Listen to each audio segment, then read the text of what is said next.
In the course of wars, many a private battle, unnoticed in the general conflict, is won and lost. The same is true in professional sport. It's the result that counts. But at the same time, unseen, many a private score is settled both on and off the field. At the beginning of the season, Arnie Campbell, the 22-year-old Fulchester United striker, was regarded as a star in the ascendancy. Fulchester had been offered sums of over £100,000 for him. Everybody wanted to know him. That is, until after Fulchester's home match with Porthampton City on the 15th of December 1972. That afternoon he was marked by Johnny Bates, and the well-publicised feud between these two players culminated in the 76th minute of the game, when, as the result of an incident following a free kick, Arnie Campbell was badly injured.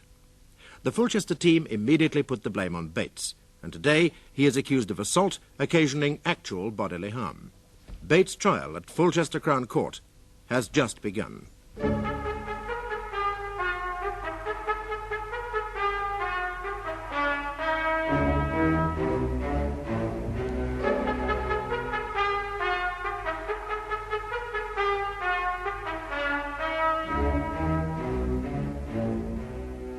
Mr. Campbell, on the 15th of December last year, you played in the home league fixture against Porthampton City.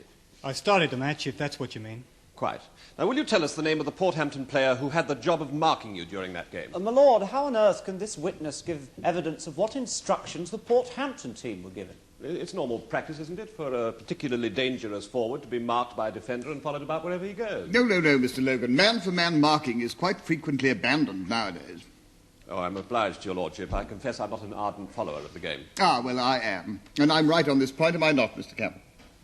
Very well, my lord, I'll rephrase the question. Mr. Campbell, during the game, was there any particular member of the other team who appeared to be marking you? Yeah, Chopper Bates. You mean the defendant? Yeah, Chopper Bates. Now, you've told us you didn't finish the match. Will you describe the events that resulted in your leaving the field? I didn't leave. I was carried off. Quite. Well, there was a free kick in front of their goal. They formed a wall to block a shot, and I got in position behind the wall. A normal dead ball situation. You know? Where was Bates standing? Right beside me. The idea was to float the ball over the Porthampton wall so I could get a flick at it with my head. The photograph. The whistle went and I jumped, and Bates went with me. Did a nice push job on me in the air, and I ended up with my face in the mud. Before I could get up, he'd put the boot in proper and fractured your hip. Now, at the time when Bates, as you say, pushed you in the air and kicked you on the ground, were you in possession of the ball? That's a laugh. The ball never got over the Porthampton wall. Hit them and bounced away. Was any other Porthampton player in the vicinity? No, just Bates. Mr. Logan, I just want to be sure about this. The few photographs we have seen are the only ones. Yes, my lord. There is no film of the match, no photograph of any sort of the incident in which Mr. Campbell was injured? No, my lord. I'm afraid there was no television coverage, my lord, of the match, and the press photographers, of course, like most other people, were following the ball. Yes, I see. Thank you. Had you ever played in a match against Bates before? Yeah, several times. And did you receive any injuries in those matches? Yeah, in all of them. But I only got hurt bad once, and that cleared up after a month. And how did those injuries come about? Chopper Bates, of course. My lord, this evidence is, in my submission, inadmissible and highly prejudicial to the accused. It contains implications of wrongful conduct on the part of the accused on other occasions. Well, that may be so, Mr. Lloyd.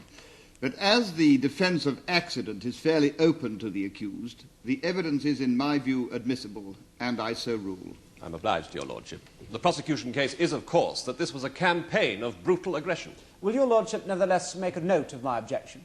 Certainly, Mr. Lloyd. Now, Mr. Campbell, you were saying that Bates caused your injuries in these previous matches.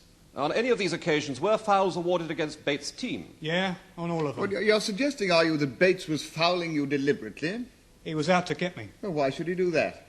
Well, the first time I played against him, straight out of reserves I was then, he played clean and I ran all over him. Oh, do you think he might have felt humiliated? Well, he was in England reserve once, when he was a lot younger, of course.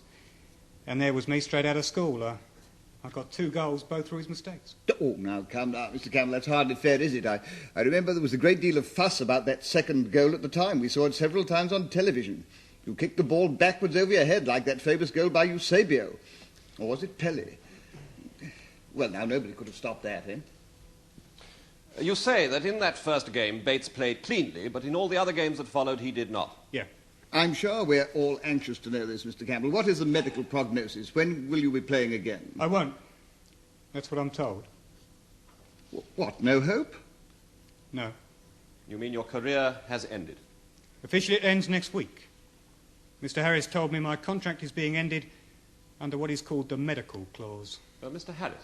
Oh, I forgot, you don't know anything about football. He's the chairman of Fulchester. I see. Mr. Campbell, what was your value on the transfer market before your injuries? Fulchester had 2 offers from me, both from First Division clubs. One for 100,000, the other for 120. And what percentage of those figures would you expect to receive yourself? 5%. And what is your value now? Sweet FA. I see. Thank you, Mr. Campbell. Would you wait there, please? May I assure you, Mr. Campbell, that you have all the sympathy you deserve? Thanks a lot. But is it really true to say that you can't play football again? You see, there's a report after the match that said you'd probably be able to play again. Oh, that was McVitie, the manager, put that out. He was frightened about what to tell Mr. Harris, and he was sacked the day after the match. What, the manager was sacked when? The day after the match. Just a moment, Mr. Lloyd. And by Mr. Harris? The chairman. I see. All right. But in any case, it's not really true to say, is it, that your earning power is finished? What do you mean? Well, aren't you forgetting about all your other business interests, the discotheque, the boutiques, Campbell's column on the Fulchester Herald? What have they got to do with it? Simply this. I want to ensure that the facts in issue in this case do not become submerged in pity for you. I don't need your pity. Perhaps not. Now, Mr. Campbell, let's turn to the match in question. The incident in which you alleged the defendant attacked you was in the 76th minute. Was this the first time there'd been any physical contact between you? You must be joking. I didn't breathe him down my neck the whole of the game. Backing into me, leaning on me, blocking, pushing elbows on the blind side, the lot. Mr. Campbell, you wrote in your column in the Fulchester Herald, that's Exhibit 4, my lord, the following Monday, these words, didn't you? Johnny Bates has slowed down a lot and he never got near me. Well, can I take it that you were so quick that the defendant never got near you when you had the ball? Yeah. Well, that's a completely different story to the one you told us today, isn't it? And the story in this newspaper was simply false. Oh, that was a ghostwriter wrote those words. But you dictated it and it wasn't true. No, not when you put it like that. And again, Mr. Campbell, there's not a suggestion in this article that you were deliberately kicked. Oh, really, Mr. Lloyd, what do you expect in a newspaper article? You've never liked the defendant much, have you? You can say that again.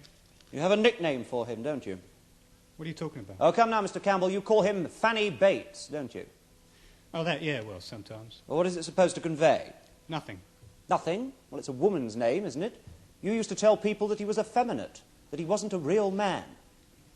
Just for a laugh? Did you say just for a laugh? Yes.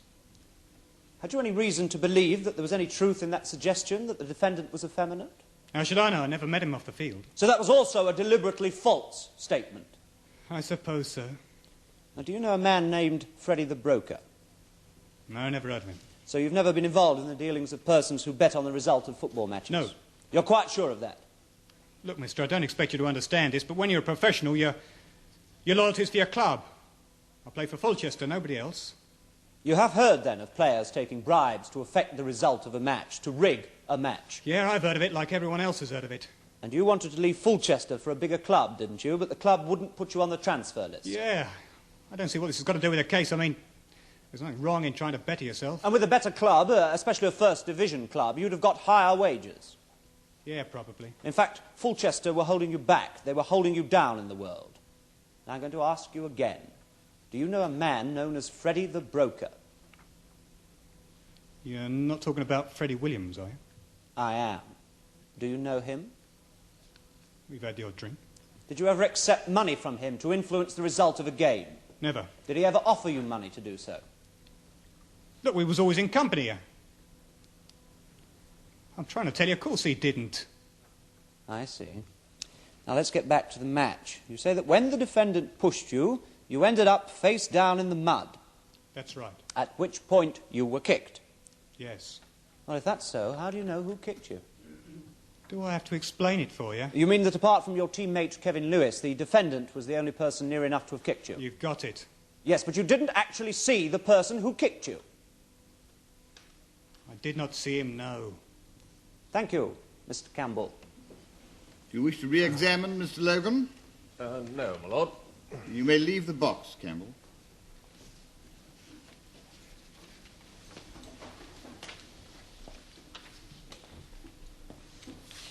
I call James Mellish. James Mellish, please.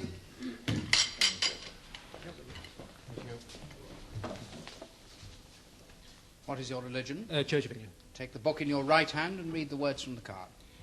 I swear by Almighty God that the evidence I shall give shall be the truth, the whole truth, and nothing but the truth. What is your name and where do you live? My name is James Mellish. I live at 14 Corn Estate, Chester. And you're a qualified Football Association referee, and you were refereeing the league match between Fulchester United and Porthampton City on the 15th of December of last year? That is correct. Now, Mr. Mellish, as to that match... Well, before we get on to that, my lord, I would like to make a statement. Is it essential, Mr. Mellish? Well, if it wasn't, I wouldn't be making it. Very well, if you must. But do remember, the court's time is not unlimited. Don't worry, my lord. Time wasting is a punishable offence in my book, too. I'm very relieved to hear it. Yes, well, I just want to make it quite clear at this point in time that I'm here today in the same capacity as I was during that match, as a referee. That is, in an impartial capacity. Mr. Mellish, you are here in one capacity, and one capacity alone. That is as a private person. I may say the same would be true of the Prime Minister if he were a witness in this case. Yeah, well, if the Prime Minister gave a little more of his time to watching football instead of messing about in boats, we might be in a better state than we are. Sir Logan, shall we return from the world of yachting to that of football?